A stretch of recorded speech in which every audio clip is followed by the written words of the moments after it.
Open कर लेना है। ऐप की लिंक नीचे डिस्क्रिप्शन बॉक्स पे दे दूंगा। फुल वर्जन वाली ऐप है, इसमें ऐड वगैरह देखने को नहीं मिलेगी।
तो जिस हिस्से पे आप अप्लाई करोगे तो उसकी जो कलर है वो मैच कर लेना, मतलब कि सेलेक्ट कर लेना एंड इस तरह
उसके बाद आपको इसमें कुछ नहीं करना है, सिंपली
लगे कि यहाँ पे न्यू लाइट रिफ्लेक्ट हो रही है, इसमें मैच खाएगी तो ये भी परफेक्ट।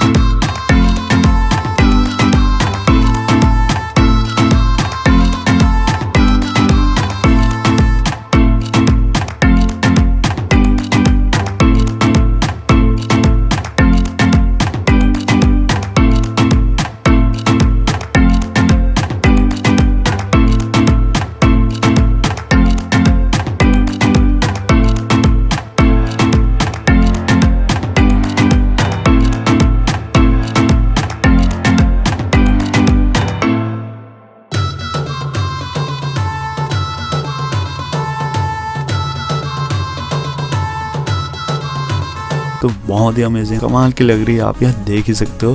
तो आप भी यार जाओ जल्दी से ट्राई करो। एंड उससे पहले यार इस चैनल को सब्सक्राइब कर लेना, ऐसे अमेजिंग वीडियो लाते रहता हूँ। और वीडियो को बिना लाइक करे तो मत ही जाना गाइस, क्योंकि 60 लाइक्स का ही ओनली एम है। और इसमें आपको एक चीज़ और बता देता हूँ गाइस, अगर आप इसमें कलर चेंज करना चाहते हो, सिंपली आपको टूल्स को प्रेस करके एडजस्ट को प्रेस करना है, और जो व्यू का ऑप्शन है उसे आप प्लस या माइनस करके कलर को चेंज कर सकते हो, जो कि बहुत ही अमेजिंग लग रही है, आप यहाँ देख ही सकते हो। तो आप अपना फेवरेट कलर इसमें ऐड कर सकते हो। तो इस वीडियो में बस इतनी थी। तो चलिए गाइस फिर मिलते हैं नेक्स्ट वीडियो में, तब तक के लिए आप सभी को बाय, टेक केयर।